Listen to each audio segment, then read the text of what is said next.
íbamos a ver la parte de las enfermedades. Se me dañó el aparatico, no pasa, pero está como loquito. Bueno, entonces esto era lo que habíamos visto sobre el metabolismo. Sabemos que hay un metabolismo reducido, ¿cierto? Por lo tanto, se necesitan unos sistemas que protejan de toda esa parte reductora. Ahorita vamos a ver la metahemoglobinemia, porque vamos a ver ahorita las enfermedades que están relacionadas con las enzimas de eritrocitos, o sea, las eritroenzimopatías. Y esta ayuda y la del final les puede servir, cada quien utiliza la que más le conviene, ¿cierto? Bueno, entonces habíamos visto para un recorderis. Hoy no voy a moverme tanto por ahí porque no me funciona el aparatito. Entonces, recordemos que habíamos visto que la mayoría de estas enfermedades están relacionadas con deficiencia de enzimas. Hay unas poquitas que no tienen que ver con eso, sino que son una proteína, un transportador, como la drepanocitosis o la glucogenosis. Y habíamos visto también que la mayoría de estas enfermedades son entonces autosómicas recesivas, muy poquitas son ligadas al X. Acuérdense que en la genética mendeliana, autosómica recesiva significa que la información, un alelo viene o información que viene del padre, información de la madre para que se exprese la enfermedad. Y la ligada al X, entonces recuerden que los machos en las especies son XY, cromosómicamente hablando, y las hembras son XX. Entonces, cuando es ligada al X, los machos generalmente padecen la enfermedad o padecen la enfermedad en una presentación muy agresiva, porque ya afortunadamente eso está cambiando. Sabemos que en las enfermedades metabólicas las madres también pueden tener algunas manifestaciones porque tienen uno de los X dañado, o sea que la enfermedad es más atenuada. Eso es en las enfermedades metabólicas. Entonces, pero a ustedes le enseñaron en el cole y todavía se enseña de que, y para algunos rasgos es así, que la madre es portadora, ¿cierto? Y las hembras pueden portar el gen descendientes de esa madre, y los machos entonces padecen la enfermedad, como en este caso humanos, pues los hombres, ¿cierto? También vimos, esto lo pregunto en el examen, ¿cierto? ¿Qué es lo que usted va a colocar en su diagnóstico?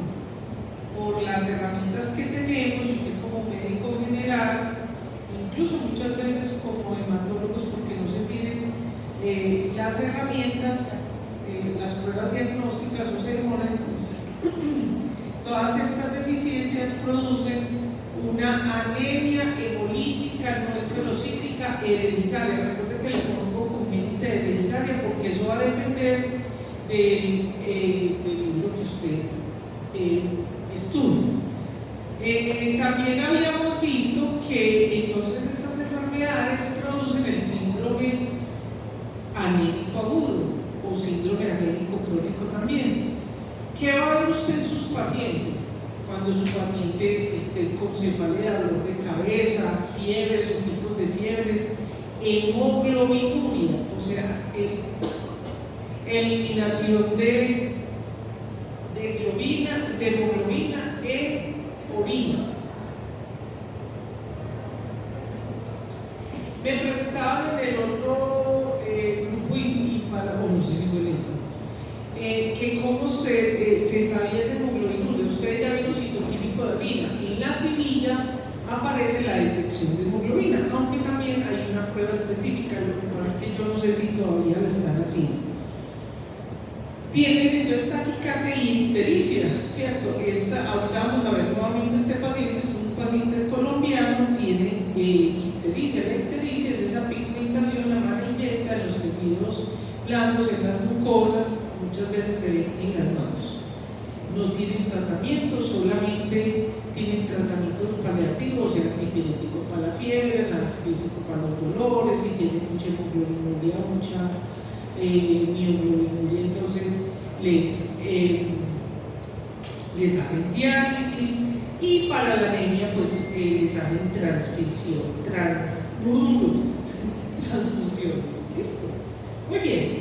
Espérate que se me había olvidado apagar el sonido del tema. Habíamos, creo, ¿cierto? Empezamos acá, ¿sí o no? Aquí es donde quedamos. Se lo recordemos. Entonces, existen pacientes con todas estas deficiencias. Si quieres, se un poquito ahí el agua, es que ya me hace falta. A ver si el aire lindo se funciona. Un poquitito. Está haciendo mucho calor acá, ¿no? Sí, yo me estoy descongelando.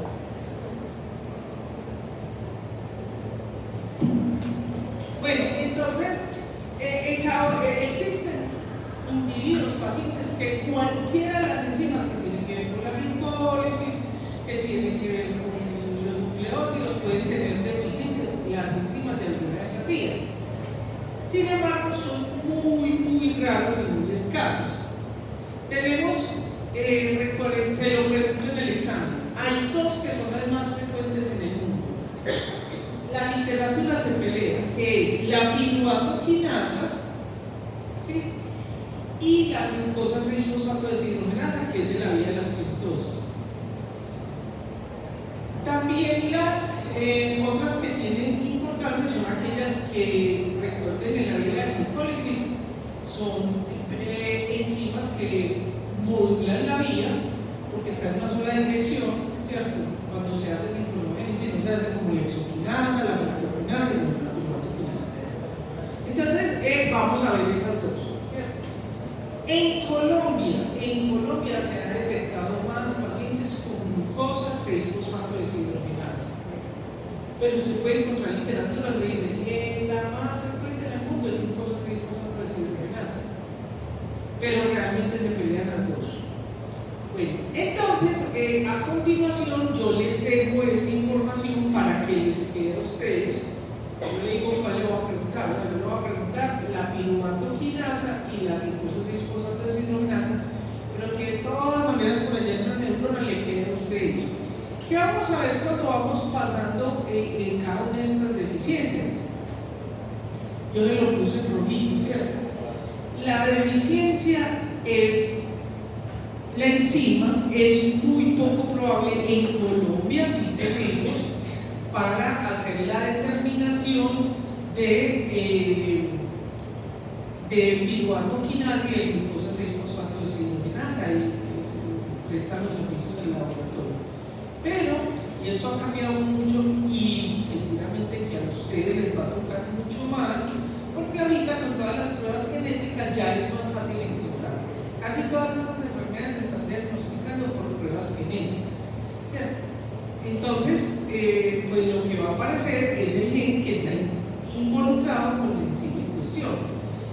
Ahora, ¿qué es lo que va a producir esas deficiencias? Anemia hemolítica. Hay unas que son más graves y más fuertes que otras. Miremos, por ejemplo, aquí entonces usted va a encontrar que su paciente, ¿cuáles son las manifestaciones clínicas? El síndrome agudo anémico. Esta me voy a hablar un poquito más lento y ya las otras las pasamos de seguida. Y lo que usted va entonces a encontrar es una anemia hemolítica, no esferocítica, hereditaria. Bien. Tenemos entonces, por ejemplo, también la de glucosa isofosfato isomerasa, tenemos la de la fosfofructoquinasa. Esta de la fosfofructoquinasa hay que ponerle atención porque acuérdense que todas estas enfermedades son enfermedades huérfanas, son errores innatos del metabolismo, pero esta es de las poquitas que tienen que ver con un grupo de enfermedades que se llaman las glucogenosis, ¿cierto? Tienen manifestaciones o musculares o hepáticas, es decir, la expresión de la enzima es o muscular o hepática, y esa es una glucogenosis, pero aquí no vamos a detallar. Entonces, a diferencia, ellos también sufren una anemia hemolítica, no tienen esos picos tan graves de esas crisis anémicas agudas. Ellos tienen intolerancia, cuando es de expresión muscular, tienen intolerancia al ejercicio, ¿cierto? Pero todos van a presentar esa anemia hemolítica, no esferocítica, hereditaria, pero de manera crónica y moderada. Bien. Hasta las que llevamos de aquí, recordemos que ninguna de ellas tiene tratamiento. El tratamiento que más se utiliza es entonces para algunos cuando tienen algunos de esos productos como la mioglobina o la hemoglobina, se hace la diálisis y se hacen transfusiones sanguíneas. Tenemos dentro de los nucleótidos está esta que es como de las más frecuentes, que tiene que ver con la glucólisis, que es la deficiencia de aldolasa, la tiosa fosfatoisomerasa, la glicerato. Fíjense que en todas las que vamos viendo, todas tienen que la anemia hemolítica o hemólisis. Recuerden que hemólisis, ¿por qué se llama hemolítica? Hemo es, recuerden que el glóbulo rojo, que también se llama, que el eritrocito, glóbulo rojo, el hematí, también se conoce como el hematíe, el nombre de la célula, porque recuerden que esta célula contiene hemoglobina. Entonces, cuando ellos tienen esta deficiencia, entonces se lisan, se revienta la célula, eso es una lisis celular. Entonces, en el caso de estos glóbulos rojos se llama hemólisis. Bien, a ver, está bien. Entonces, piruvato quinasa, la pregunto en el examen. La piruvato quinasa, entonces, pues es muy frecuente y pues por eso está muy bien caracterizada la parte genética. Pues es muy interesante, pero aquí no vamos a ver eso. Igualmente va a producir una anemia esferocítico-hemolítica hereditaria, ¿cierto? Y es una enfermedad autosómica recesiva. Pero, a diferencia de todas las que hemos visto el día de hoy, esta enfermedad sí tiene como diagnosticarse en nuestro medio. ¿Cuáles son esas manifestaciones clínicas? Ya las conocemos. Entonces, ¿cómo le voy a poner yo a usted en el examen? Le pongo un caso con un paciente que tiene las manifestaciones clínicas. ¿De qué le voy a poner? Del síndrome anémico agudo o crónico, pues dependiendo del caso. Y yo lo voy a poner a usted para que diga qué diagnóstico le daría a usted a ese paciente, y lo voy a poner enzimas. Y le pongo anemia hemolítica, esferocítica, no esferocítica, hereditaria. Esa es la que tiene que tachar. ¿Por qué? Porque si yo no le hago la reseña, adelante. Si yo no le hago la reseña en el examen, otras estaban grabando. Sí. Si yo no le hago la reseña, usted no puede decir que un individuo tiene tal deficiencia. En Colombia nosotros podemos pensar, de acuerdo al cuadro clínico, que puede ser una piruvato quinasa, que es muy frecuente, o porque usted hace una anamnesis, una auscultación a su paciente, y por las narraciones de los padres, de pronto usted puede decir, sí, puede ser una piruvato quinasa.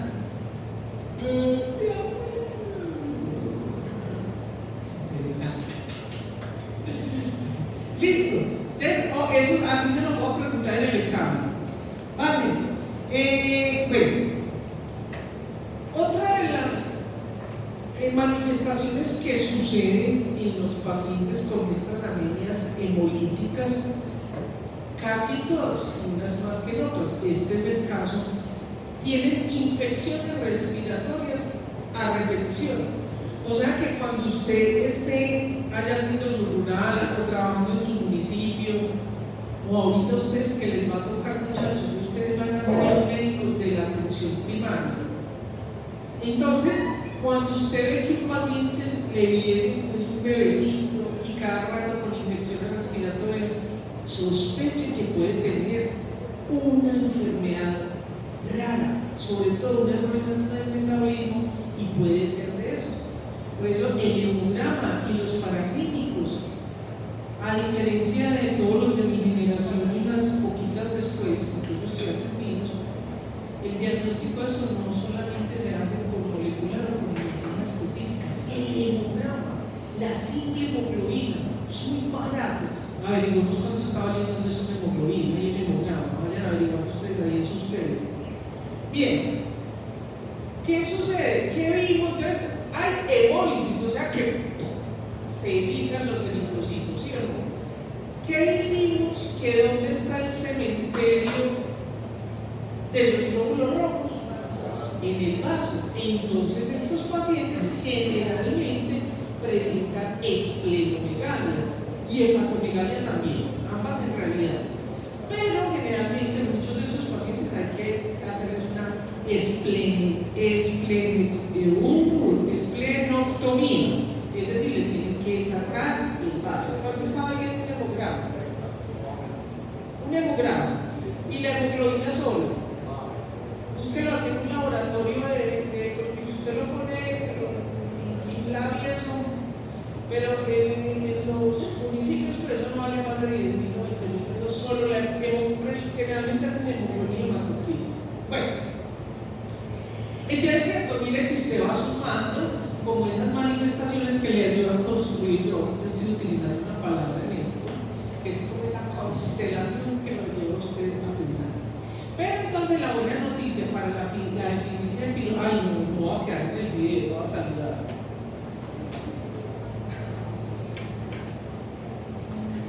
Hola. Hoy está dañadito el aparatico y no pasa. Entonces tengo que estar aquí. Bueno, entonces, ¿cuál es la buena noticia para todos y para sus futuros pacientes? Que nosotros podemos medir esto en nuestro medio, ¿cierto? O sea, la actividad enzimática de la piruvato-quinasa. Si quiere yo muevo acá y si se queda allá yo lo paso. Ay, no, yo hago aquí mi así, pero no sé, nos está ganando puntos. Bueno, listo. Muchas gracias. Me encanta.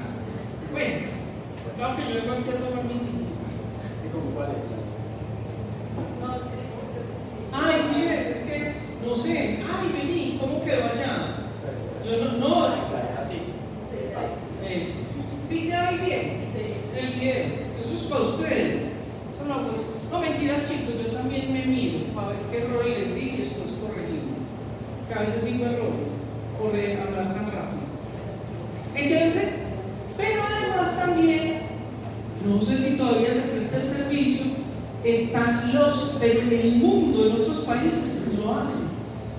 PCR, RFL3, ya conocen esa sigla más o menos, reacción en cadena de la polimerasa.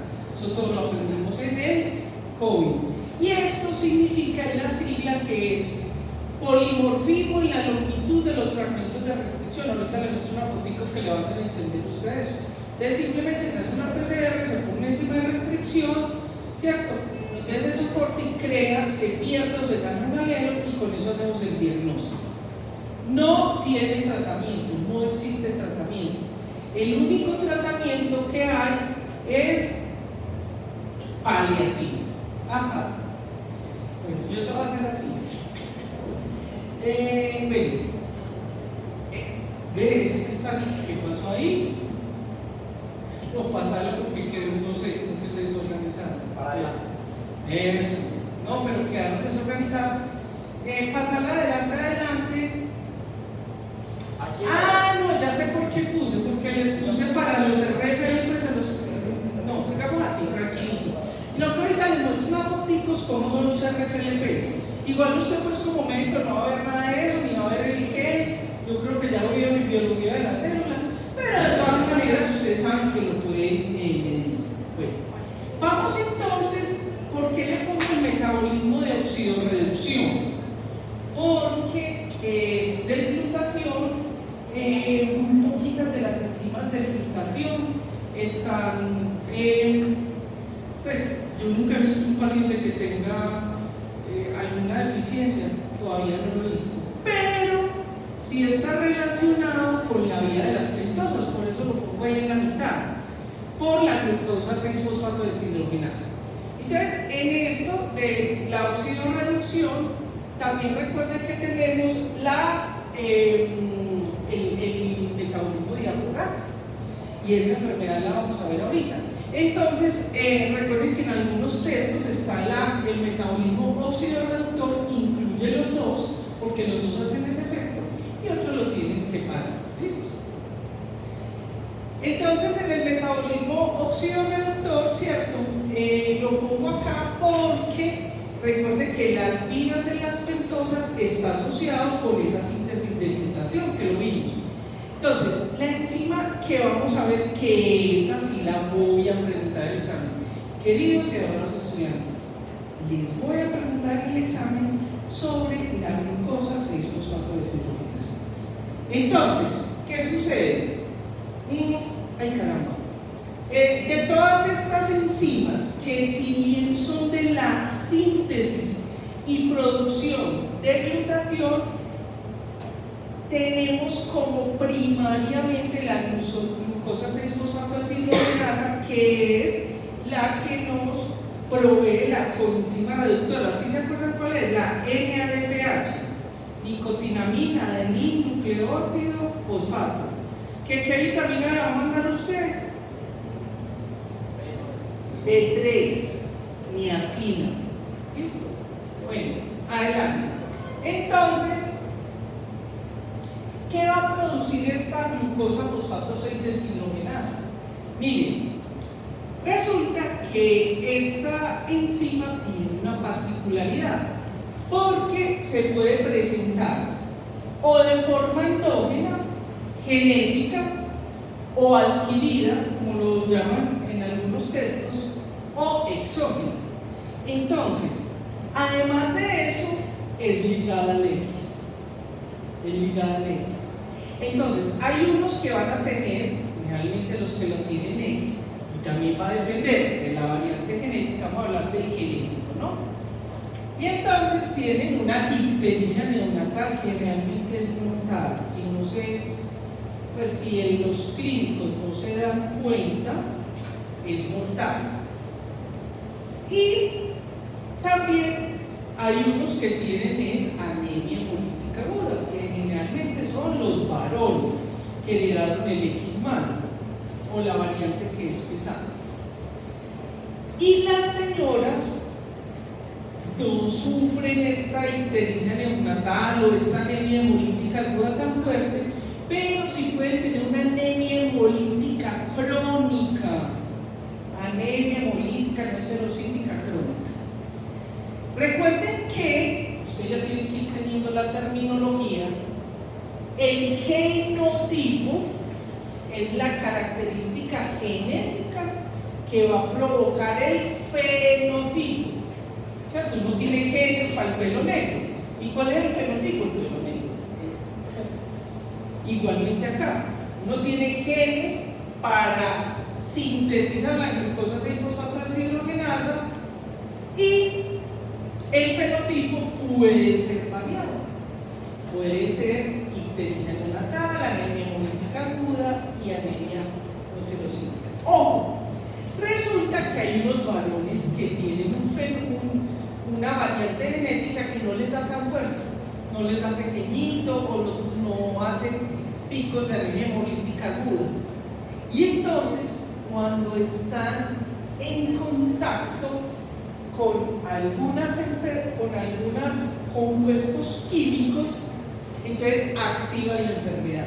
Es decir, ojo pues para que no se confundan con eso, ellos tienen la variante genética, la heredaron de los papis, pero ¿qué sucede? Que tenían un fenotipo atenuado, moderado, pero al consumir esos alimentos o esos compuestos, que ya los vamos a ver, entonces se activa la enfermedad. Y es de muy buen pronóstico, porque una vez se le quita el medicamento, se le quita el alimento, el chico tiene la enfermedad, sí, va a tener en su vida una anemia hemolítica crónica, puede ser, ¿cierto? Pero no va a estar tan grave. La siguiente. Entonces, aquí estamos, acuérdense que esta era la vía de las exitosas y esta es la enzima en cuestión, la siguiente. Entonces, la glucosa 6-fosfato deshidrogenasa, también ustedes, o para los que van a ser aquí hematólogos, pero también toxicólogos, porque pueden llegar a ver esto, tenemos en nuestro país. Entonces resulta que hay varios fenotipos en esta, y una de estas es el favismo. Voy a preguntar en el examen, favismo. ¿Y por qué se llama favismo? Porque los flavonoides que están en algunos compuestos, en algunos químicos, ¿alguien reconoce? ¿Aquí hay alguien del interior del país? ¿De Boyacá, de Cundinamarca? Ninguno. ¿En serio? Que lo están viviendo. Bueno, claro que ustedes ya son una nueva generación y nosotros ya comemos como snack las habas, son deliciosas, la han comido, son deliciosas. Y miren, en Indeum, en Polarcito y todo eso las venden, habas, pruébenlo, pues son ricas, y en todas sus presentaciones, dulces, saladas, fritas, cocinadas, en sopa, deliciosas, las habas. Pero es que resulta que en Cundinamarca, o sea, en el altiplano cundimoyacense se consumen muchas habas. Por eso allá tenemos más pacientes con esto, ¿cierto? Entonces, ojo pues, puede ser que una persona, miren, la glucosa 6-fosfato deshidrogenasa se ha presentado ahí de manera importante en la población negroidea de descendencia afro. Está también en los amerindios, o sea, nosotros, o sea, todos los que estamos aquí tenemos genes de todo eso. Pues nadie se crea, por negrito que sea o por amerito que sea, somos mezcla. Tenemos genes caucasoideos, blancos, genes amerindios, tenemos genes negroideos. Pero poblaciones, ¿cierto?, que tienen una carga genética importante afrodescendiente o amerindia, por ejemplo, yo tengo mucho amerindio. Entonces, yo me caractericé genéticamente. Entonces, ¿qué sucede? Que, bueno, y hay otra población que son los askenazí. No sé si ya lo han mencionado en otras enfermedades o en otras materias. Los askenazí y muchas de estas poblaciones tienen mucha endogamia, o sea que se mezclan o se aparean y tienen descendiente entre los mismos familia o un grupo que está cerrado. Entonces hay unas variantes genéticas que vienen de eso, y acuérdense que Colombia pues es el país donde ha tenido las mínimas migraciones, ¿cierto? Entonces nosotros lo tenemos. Entonces, algunas veces en los países, ¿cierto? Aquí no tanto, pero en los países musulmanes, sobre todo musulmanes, no árabes. O sea, porque acuérdense que hay unos afro que son musulmanes, ¿cierto? En las poblaciones musulmanes y árabes consumen mucho leguminosas. Esto es una leguminosa, o sea, comen garbanzos en todas sus presentaciones, dulce, salado, cocinado, como sea. Muchas veces no tienen más que eso. Entonces, muchas veces los niños presentan favismo. ¿Pero es porque tiene la variante genética? No, sino porque consumen mucho esto y los flavonoides inhiben la actividad de la glucosa 6-fosfato deshidrogenasa. Ese es un exógeno, es exógeno. Entonces, ¿qué se le hace a ese paciente? No, se le quita el flavonoide. Ahora, el alimento.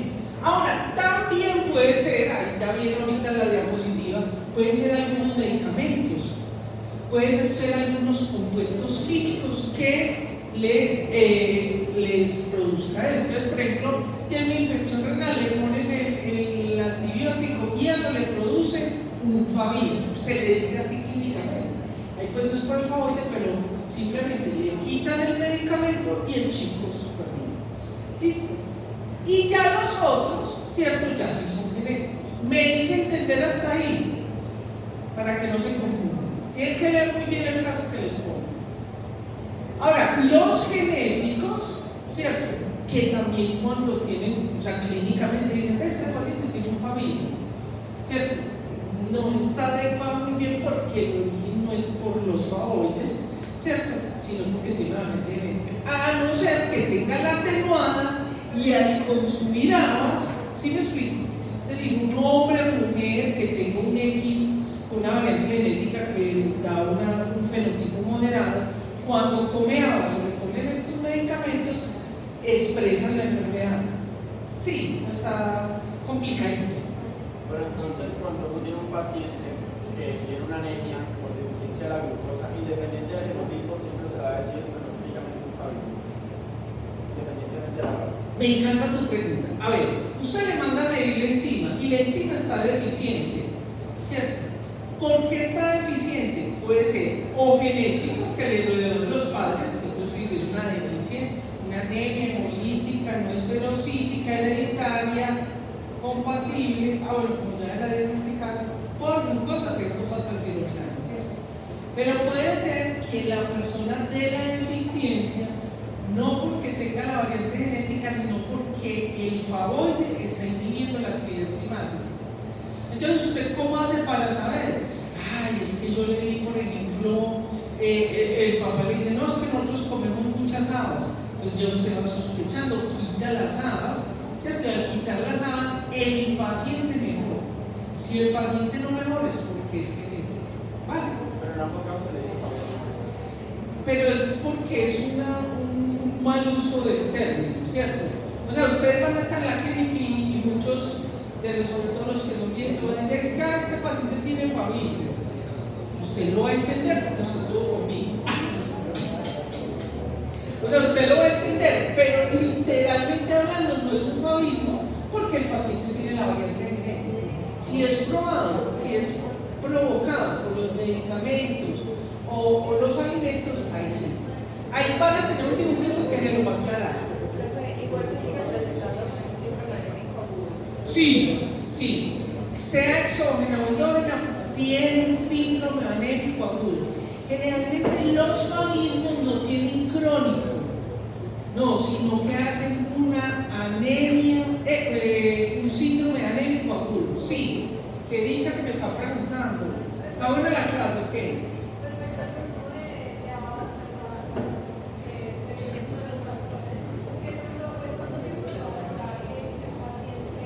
Entre 24 y 48 horas. Mira, ve, ese dato sí, ve que tan chévere, me hiciste acordar.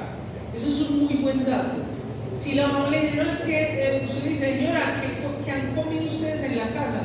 Dice, no, nosotros ayer estuvimos donde la abuela, estuvimos comiendo sopa de habas, entonces usted piensa ahí, ¿cierto? O hace 2 días empezó tal medicamento. Pasa la siguiente. Bueno, bueno, mire, esto es muy importante, la anterior. Vea, esta es la fotico y se la va a poner en el examen. La anterior. Miren, ojo con esto. La Organización Mundial de la Salud calculó para Colombia que la prevalencia es entre el 5 y el 7%. O sea, muchísimo. No. ¿No les parece mucho? Claro, para ser una enfermedad rara. O sea, si fuera gripa y diabetes y eso, no es nada. Pero para ser una enfermedad rara es muchísimo. Bueno, este dibujito, ojo pues, ¿usted cómo lo va a poner? Ay, no se lo ha aprendido. Vamos a tener que tener una cita para yo enseñar. Hay que arrayar. Mi querida y adorada profesora Regina me va a preguntar. Eso, Regina, o Natalita, o Natica, como quieran, o Regi. ¿Sabes qué significa? ¿Sabes por qué yo no me llamo así? Natalia Regina, porque mi mamá no podía tener hijos. Bueno, nada, que déjale porque me viene la década de los 60. Eso era que Dios se los mandaba. Y entonces, y por el lado de mi papá y mi no había. Cuando a los 7 años quedé yo, entonces me pusieron, dijeron los abuelos, ha nacido una reina. Natalia es nacimiento. Regina es reina. ¿Cómo vieron ahí? Y por eso no tengo homónimo. ¿Quién sabe llamar en el mundo así? Bueno, después de este break. Entonces, esta Natalia Regina ha nacido una reina. Natalia Regina ha nacido una reina. Bueno, entonces esta botella yo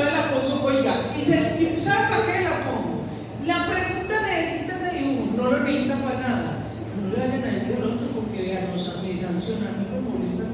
Ahí está toda la, así hasta si usted lo lee, la respuesta de la pregunta. ¿Listo? Pero me encanta, yo amé este dibujito, porque esta es la línea, ay no, mira, ese globo rojo, lisado, ¿cierto? Se explota. Entonces, en la glucosa 6-fosfato deshidrogenasa puede ser hereditario, o sea, que no está esto, ¿cierto? Y ellos se van a alisar, ¿cierto? Hay una deficiencia de enzima. Pero también puede ser que cuando hay algunas infecciones o parasitosis, ¿cierto? Les dan antibióticos y medicamentos o algunos productos químicos, ¿cierto? Y entonces producen la glucosa, se queda, aquí está, vean, aspirinas, sulfonamidas, nitrofurantel. Muy frecuente, lo van a usar mucho en su vida clínica. Esto se da mucho en infecciones urinarias. Bueno, o puede ser por los alimentos, ¿cierto? Por los alimentos. Entonces, lo que va a suceder con esto entonces es que cuando es genético, ¿cierto? El exógeno puede producir las mismas manifestaciones, ¿cierto? Pero se le quita el compuesto, se le quita el alimento y la persona cura. Pero si es genético, no. Como es ligada al X, ¿cierto? Entonces va a haber una deficiencia de glucosa 6-fosfato deshidrogenasa y entonces va a haber una destrucción masiva. Cuando hay lisis, eso lo vemos en la siguiente parte de la clase, entonces se va a aumentar, como se libera esa hemoglobina y ese grupo de se aumenta la bilirrubina. ¿Sí?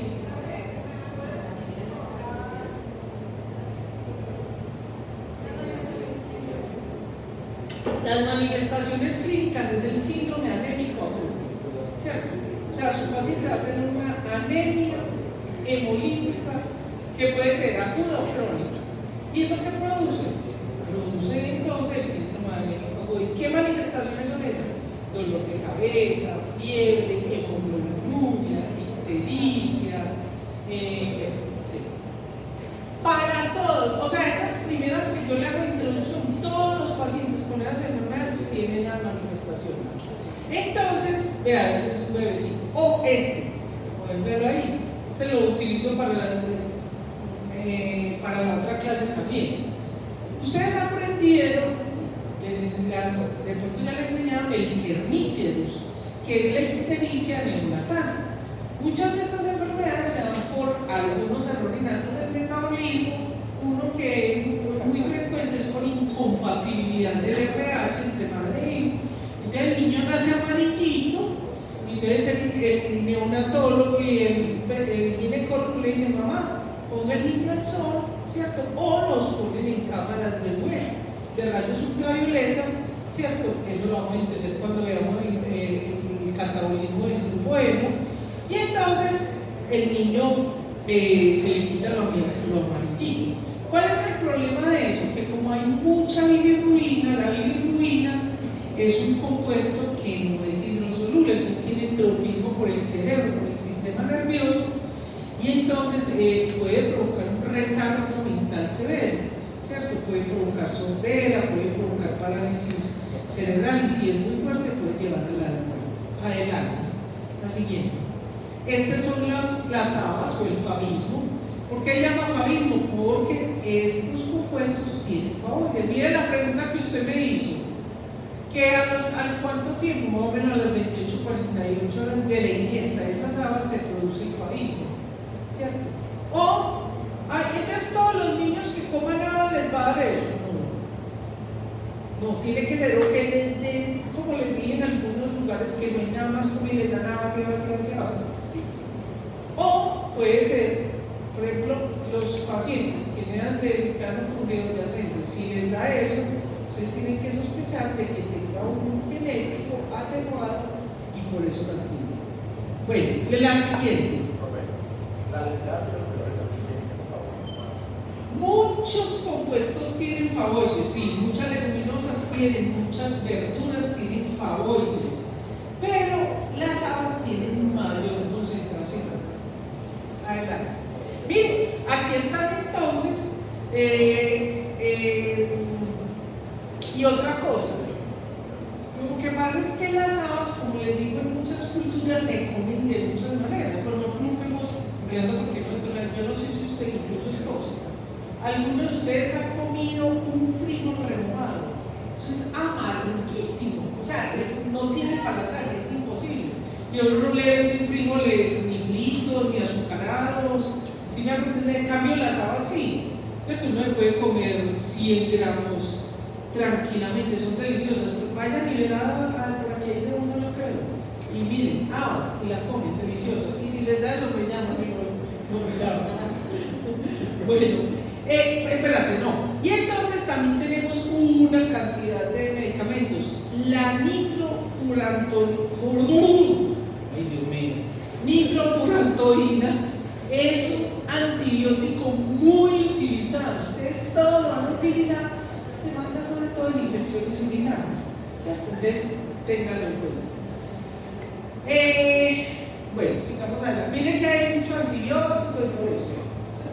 Y entonces, es que yo, mejor dicho, parece que hubiera pensado con usted cuando hice estas diapositivas hace como 20 años.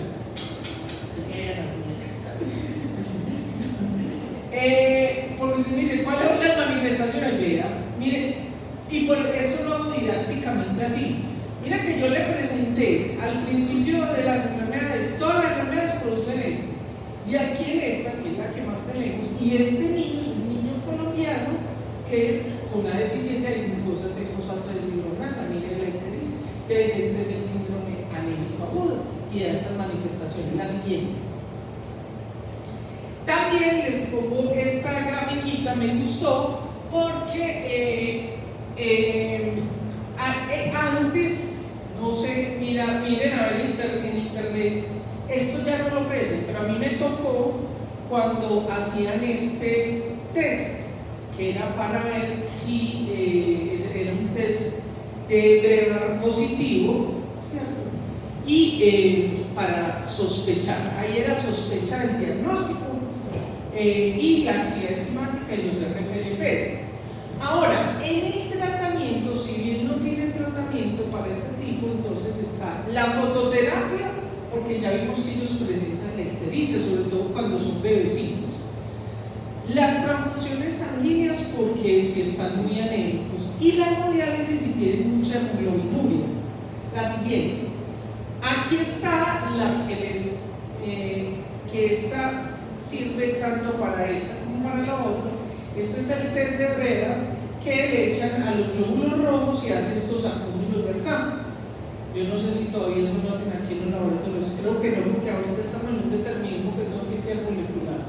Y estos son los RFLP, se hace una PCR, se hace una enzima de restricción, y entonces se crea o se pierde un alelo y con eso se hace el genotipo y entonces se hace el diagnóstico. Listo, la siguiente. Muy bien, las de los nucleótidos de las enzimopatías, la siguiente. Estas dos son las dos que más se presentan, incluso esta de los desaminasas la han estado promoviendo. Aquí hay un medicamento para eso, pues que está relacionado con eso, pero realmente yo nunca he visto un paciente de eso, ni conozco, ni he visto en los reportes de Sigigila eso, pero de todas maneras para que lo tengan en cuenta. El resto no están. La siguiente. Aquí les dejo entonces las diferentes enzimas que nos van a producir el síndrome hemolítico agudo o crónico. En estos de los nucleótidos, ¿qué sucede? Que como las vías de síntesis de nucleótidos están tan reducidas en el glóbulo rojo y todo está suscrito al ATP, entonces no dan unos síndromes hemolíticos tan agudos. Recuerden que eso depende del genotipo. La siguiente. Entonces aquí vamos a pasar a esta que es la metahemoglobina. Yo esto no se los debería enseñar. ¿Por qué? Porque realmente aquí en Colombia yo no conozco, no tengo noticias ni he leído de un paciente con metahemoglobina. Pero como ustedes ya son las nuevas generaciones que son jóvenes del mundo, profesionales del mundo, y más ahorita con todas las ofertas que hay. Muchos de ustedes se van a ir, por ejemplo, ahora hay muy buenas ofertas para el Canadá, para los pacientes del área de la salud, y en estos países sí hay mucho estas enfermedades. Entonces por eso la enseño. Listo. Entonces está la beta-hemoglobinemia hereditaria. En unos libros también aparece familiar. Recuerden que la beta-hemoglobina, sí se la aprendieron. Recuerden que la hemoglobina, no se acuerdan. Usted dice, no me acuerdo. Sí, yo lo dije en la clase pasada. La hemoglobina tiene en el grupo homogéneo. Para que se pueda pegar el oxígeno tiene que estar, eso lo pregunto en el examen, que lo pregunto, pero no pregunto en el examen. Para que le pueda pegar el oxígeno tiene que estar en estado ferroso. Recuerden que los elementos tienen un estado de oxidación, o sea, tiene dos cargas, más dos, ese es ferroso y ahí se puede pegar el oxígeno. Pero los radicales libres, todas las especies reactivas del oxígeno, le ponen carga, o sea, como el peróxido de hidrógeno, todas las porquerías que nos comemos, los ricas, deliciosas. Pero todos esos radicales libres, la contaminación, el plástico, bueno, el teflón, nosotros tragamos teflón todo el tiempo, el bisfenol, todo ese tipo de compuestos producen radicales libres. Y entonces le dan una carga a ese hierro y se convierte en estado más 3, férrico. Cuando la hemoglobina tiene el hierro en estado férrico, es metahemoglobina. Lo pregunto en el examen, apunten. La frase más linda de la carrera de ustedes, en nombre de... ¡Ah, tan lindo! Hermoso. Bueno, entonces resulta que hay una, y ahora entonces también les enseñé que la naturaleza desarrolla un mecanismo para mantenerlo en estado ferroso, para quitarle ese ferro, que es la metahemoglobina reductasa o diafurasa, ¿cierto? ¿Se acuerdan? La citocromo B5 reductasa, que está en ese multímero que se llama diafurasa. Bueno, entonces pues resulta que hay una enfermedad hereditaria, una enfermedad huérfana, error innato del metabolismo, también se conoce como la enfermedad de papá pitufo, porque son azules o morados. Papá pitufo, también le dicen así por ahí, eso lo encuentra uno en la literatura. Y básicamente es una enfermedad autosómica recesiva. Ya identifican que es una enfermedad autosómica recesiva. Es una enfermedad genética que necesitas característica del papá, característica de la mamá para que se presente la enfermedad. ¿Sí o no? Eso es súper bien. Entonces, ¿qué sucede? Como la hemoglobina, como esta está deficiente, ¿cómo se queda la hemoglobina? En estado, el hierro, en estado férrico, o sea, se queda en forma de metahemoglobina. Y si hay metahemoglobina, ¿quién no se puede pegar al hierro? El oxígeno. Entonces, por eso cianosis, ciano es azul, viene del griego azul, da cianosis, se mantienen cianóticos, son azules o morados. Que heavy, ¿no? Yo nunca he visto uno en la vida real, todos son foticos para preparar las clases de ustedes. Yo nunca me he ido por allá a ya no fui, estoy muy viejito. Y producen hipoxia, ¿cierto? Entonces, pero le tengo una buena, sí. Desde el momento en que nace hasta que se muere. Vea, ese señor no está tan, usted pues, uno lo ve aquí, pero él no está tan viejito. Yo tengo 55 años, este señor debe estar por ahí. Pues ya somos viejitos, somos adultos, ya al advenimiento del adulto mayor, ya está muy quieto ahí. Pero pues no está viejito. Pero ya le voy a mostrar una para que usted vea desde qué momento me fascinan tus preguntas. No más.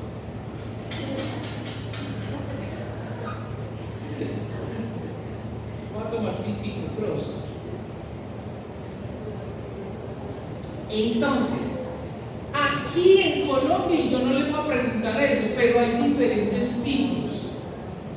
Pero en Canadá, si usted sabe ir a Canadá, seguramente que allá sí va a repasar eso. Hay diferentes tipos, a mí no me interesa, no lo voy a preguntar. Bueno, le tengo buena noticia a usted y a los pacientes. Hay un tratamiento y es baratísimo, que es el azul de metileno. ¿Se acuerda que yo le dije ahorita que usted puede utilizar esa gráfica que puse de Herrera? Que está arribita, pero aquí le pongo otra. Ahí. Entonces, la siguiente. Mire, esta es una jovencita como usted, como cualquiera de ustedes, jovencito, ¿cierto? Pues obviamente ya está con tratamiento. Pero lo que ustedes van a ver entonces, cuando nacen, lo primero que notan es que en realidad se pone todo morado mismo que nace. Ellos mientras están con la mano no hay problema. Pero los labios y las extremidades, las manitos y los pies empiezan a poner morados. Recuerde que eso lo van a ver en muchas patologías. Por ejemplo, su profesora, Natalita, la adoradísima y querida Natalia, su profesora. Yo soy asmática y usted sabe que los asmáticos nos acostumbramos a oír asfixiados. Y yo a veces me doy cuenta que soy yo, con toda la mano de mora, porque me acostumbro a estar con poquito oxígeno, ¿cierto? Y esto pasa un poquito con ellos, ¿cierto? Ahora, esta es como la glucosa 6-fosfatinolinasa. ¿Qué hora es? ¿Ah? Ya me imagino, 1 hora en eso, si era como para 20 minutos. Uy, no, qué mala profesora. Bueno, esta también puede ser adquirida. Por eso, en ese sentido, usted si va a ser toxicólogo, si va a ser cosmetólogo, usted puede ver pacientes diagnósticos hipóxicos, ¿cierto? Porque tiene una methemoglobinemia, pero es adquirida. O sea, que le quitan el tóxico, le quitan el fármaco y ya anda por la vida bien. Los que vayan a estudiar anestesiología, les pone el anestésico y se pone cianótico hipóxico, ¿cierto? Tiene una methemoglobinemia adquirida. Bueno, adelante. Sí. Las personas que nacen en ese caso congénito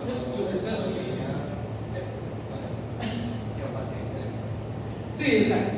Entonces, el problema es entonces que obviamente, imagínense, mira lo que me decías desde qué momento, desde el momento en que nace. ¿Cierto? ¿Qué es lo que ves inicialmente al niño? Sobre todo azulito en los labios y las extremidades, ¿cierto? Pero mire que esta es madre e hija canadiense. Y vea, la mamá viejita allá, y mire moradita ahí. Y esta es una clásica methemoglobinemia, pues está en los libros. Mire que aquí varios de la familia, ¿cierto? Unos no nacieron normales, ¿cierto? Pero todos son azulitos. Es una foto de la vida real. Bueno, entonces, ¿qué pasa? Como obviamente hay una hipoxia, entonces ellos tienen retraso en crecimiento, en desarrollo cognitivo y pueden llegar a ser discapacidad intelectual. ¿Por qué? La pregunta sería, ay, esta señora, ¿por qué no? Ah, porque ellos son canadienses, saben eso, ahí uno se la aplican y lo tratan, ¿cierto? Pero nosotros, difícil. Adelante. Véanlo acá, ¿sí ven? Las manitos, esto es para que se lo aprendan, las manitos y los labios están moraditos. Vea un viejito, vea este viejito, moradito, ¿cierto? Se puede llegar a la vejez. Ellos también pueden llegar, sobre todo ya cuando afecta mucho el cerebro, convulsiones, no tienen buena calidad de vida porque con mucho dolor de cabeza, fatiga. Por eso cuando vamos me va a dar nos da dolor de cabeza, cuando nos da soroche, por la falta de oxígeno, fatiga, dificultad respiratoria, etc. La siguiente. Entonces, el azul de metileno, también se ha visto que el ácido ascórbico nos sirve. Ah, no, perdón, la anterior. Y entonces, uno de los tratamientos que más le hacen a estos pacientes son entonces, por un lado, la oxigenoterapia hiperbárica y les sacan, les quitan, les hacen flebotomía, les sacan sangre para quitar esa sangre que está llena de methemoglobina y les hacen transfusiones de sangre. Pues bien, la siguiente. Esta es la razón y cómo funciona. Entonces nosotros tenemos aquí el complejo de la metemoglobina reductasa, ¿cierto? Entonces, ¿qué sucede? Que como está dañada, no puede convertir el férrico a ferroso. Eso lo entendemos súper bien. Entonces, ¿qué es lo que va a hacer? Pues que le damos el azul de metileno y el azul de metileno nos va a ayudar a convertir ese férrico en ferroso. Entonces, por ejemplo, en algunas intoxicaciones eso les ayuda mucho. Listo, la siguiente ya terminamos. Bueno, eso es que se los dejo ahí por si quieren estudiar. Vamos a pasar a la siguiente. Lo voy a parar para que no quede